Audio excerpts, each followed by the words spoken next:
Buat kamu, Mas, yang sekarang sedang berniat untuk meninggalkan anak dan istri kamu demi seorang wanita yang lain. Terlepas dari apapun alasan dan keluhan kamu. Mungkin kamu berkata, istriku tuh udah gak menghormati aku, gak menghargai aku, udah gak sayang aku, udah gak mau melayani aku. Apapun itu alasannya, saya minta kamu membayangkan sesuatu. Yang kamu bayangkan ini bukan hal yang fiktif. Itu saya sering melihat dan mendengar langsung.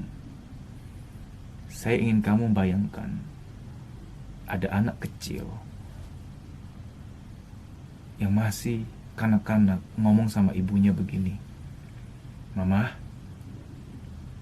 Mama yang sabar ya, aku tuh Mama sedih, Mama gak bahagia. Gak usah mikirin Papa lagi ya, Ma. Jangan anggap ini kisah fiktif. Aku pernah menangani beberapa anak yang menurut mamanya cerita, dia sering ngomong gitu ke mamanya. Mas, kamu yang berniat mau ninggalin istri dan anak, dengan perginya kamu nanti, hidup anak dan istrimu gak mudah lagi loh. Mereka berjuang, mereka pegangan tangan, saling peluk, berjuang. Terkadang di antara mereka harus ada yang pura-pura bahagia, merasa gak apa-apa.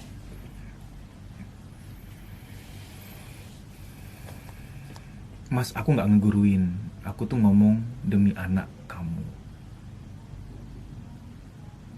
Kasihan anak Mas, masih kecil, diharapkan untuk berjuang bersama ibunya di arena kehidupan ini tanpa kamu. Saya mohon, buang niat itu jauh-jauh, Mas. Jangan tinggalin istri kamu dan anak kamu. Mereka gak bisa berjuang sendiri, mereka butuh kamu. Walaupun di depan kamu, di benak kamu sudah terpampang, oh kalau sama Mince seksnya lebih luar biasa, Mince lebih seksi, Mince lebih pengertian, lebih menghormati. Saya harus sampaikan ini ya Mas ya. Istri itu cerminan dari suami.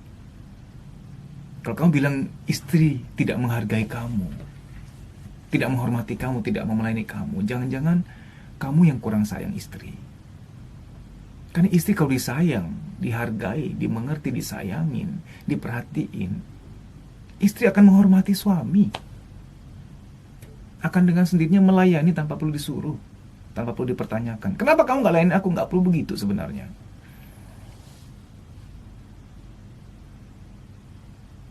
Mungkin ada yang bilang, kan Mas bilang, bisa aja istriku tuh ada luka batin dari masa kecil.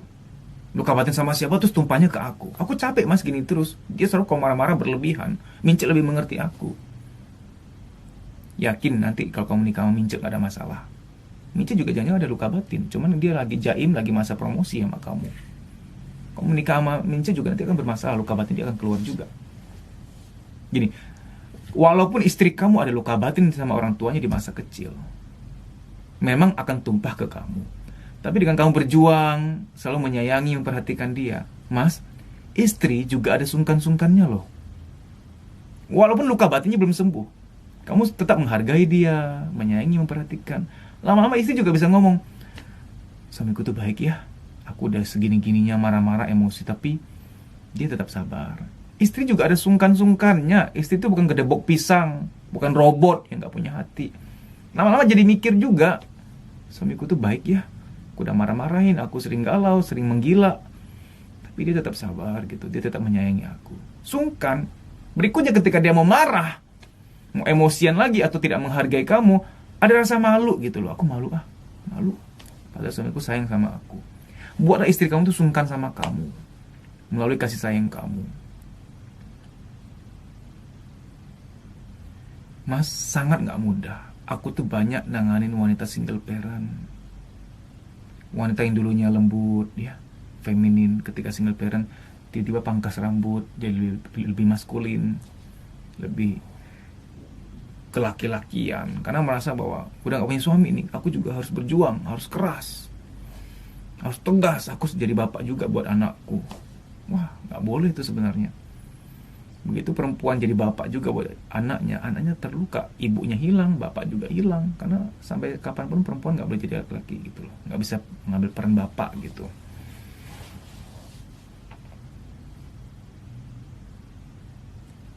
Laki-laki yang mau nonton videonya sampai kelar, 2 jempol, hebat kamu mas. Karena nggak banyak laki-laki serendah hati ini mau dengerin. Yang ada ketika diguruin dikit udah langsung pindah channel. Jadi mas, saya minta tolong pertimbangkan lagi. Kasihin anak kamu. Ketika kamu nggak ada, kamu pergi sama wanita lain, anak kamu tuh kayak terbang tapi pakai satu sayap, terseok-seok, satu sayap doang dia terbangnya, terseok-seok terbangnya. Sedih banget. Kamu tetap ada sama ibunya, dia terbang pakai 2 sayap. Wah, akan jadi orang sukses, bermanfaat bagi banyak orang.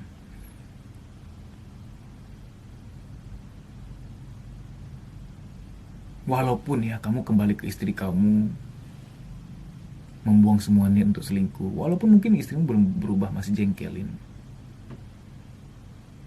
Mas, dalam hidup ini yang kamu perlu wariskan ke anak kamu tuh kesetiaan loh. Walaupun kamu kaya raya bisa wariskan miliaran, kalau kamu gak wariskan yang namanya kesetiaan, yang namanya cinta, nanti anakmu juga akan tidak setia pada pasangannya, gak kelar-kelar.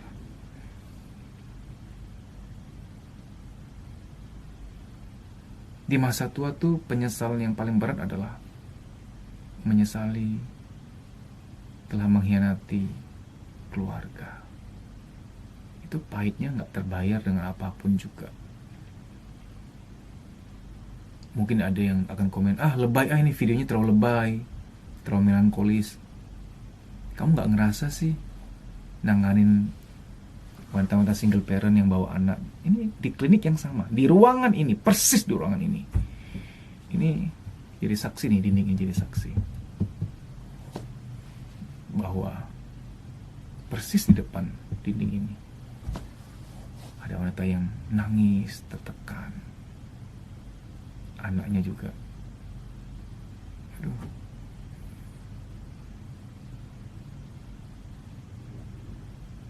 Mas, istrimu bukan orang yang sempurna, tapi niatmu untuk tetap bersama istri dan anakmu, menyertai mereka sampai mereka bahagia,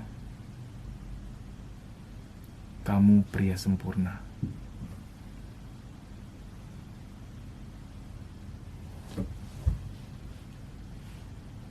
Gak ada manusia sempurna memang, tapi aku mau bilang, laki-laki yang setia sampai akhirnya mendampingi istri dan anaknya, bagiku kamu sempurna.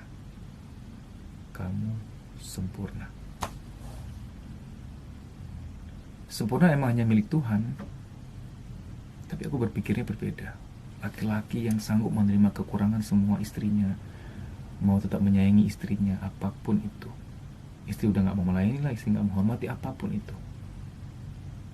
Bagi kami, kamu sempurna banget. Kamu laki-laki yang sempurna banget.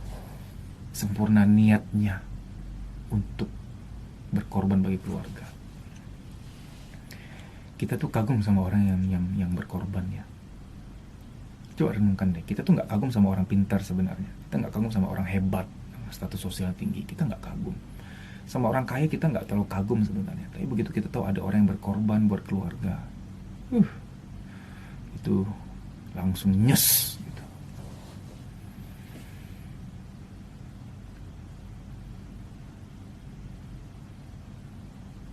Lagi pula nih ya, kalau masalah psikologisnya ada di kamu mas, kamu mau nikah sama siapapun akan sama. Mau sama Mince, sama siapa gitu, akan sama, akan berulang kasusnya. Karena problemnya ada di kamu. Mungkin kamu yang dingin, cuek, atau kamu juga kasar, sehingga istri itu hanya cerminan. Kita kasar sama istri, istri juga gak menghargai jadinya. Udah gak bisa sesayang dulu. Terutama anak sih mas ya. Ruangan ini, saya percaya dinding itu ada telinga. Dinding ada telinga, walaupun nggak ada telinganya di sini. Dinding ini sudah mendengar banyak anak menangis. Baik tangisan yang keluar maupun tangisan dalam hati. Ada yang terang-terangan yang keluar, "Om, kenapa ya aku ngalamin ini?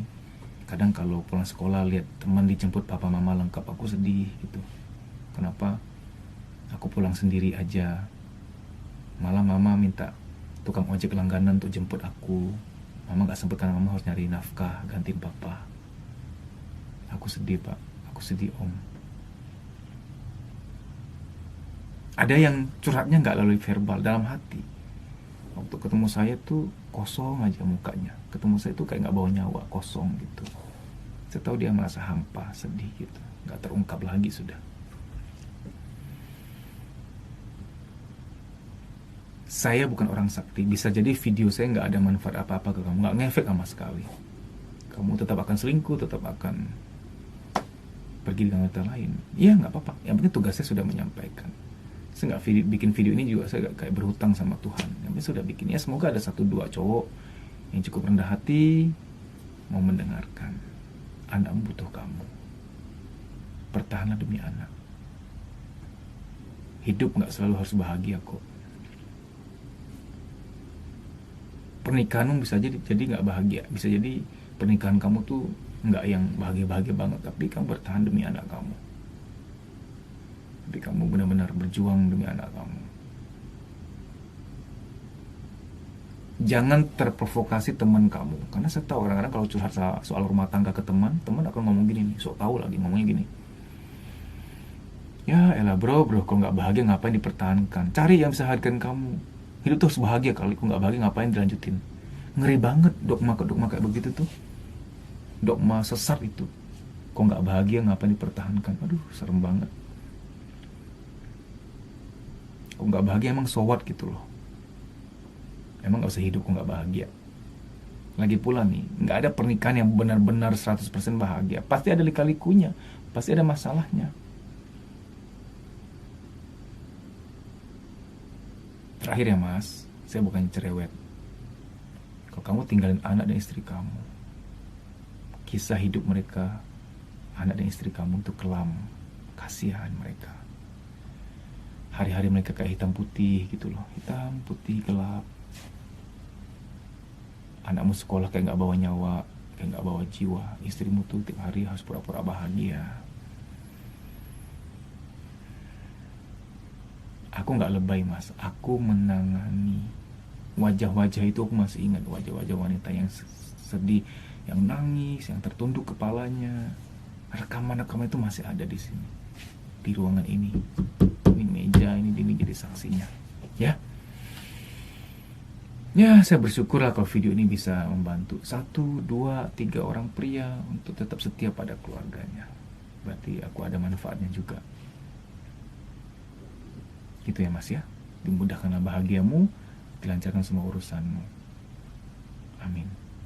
Kamu bisa follow Instagram saya deddysusanto.pj_official. Di story itu ada jadwal training, silahkan dicek. Kalau kotamu termasuk di jadwal, WA nama peserta ke nomor panitia tersebut di kota itu untuk mendaftar. Mas, aku nggak mau ikut training.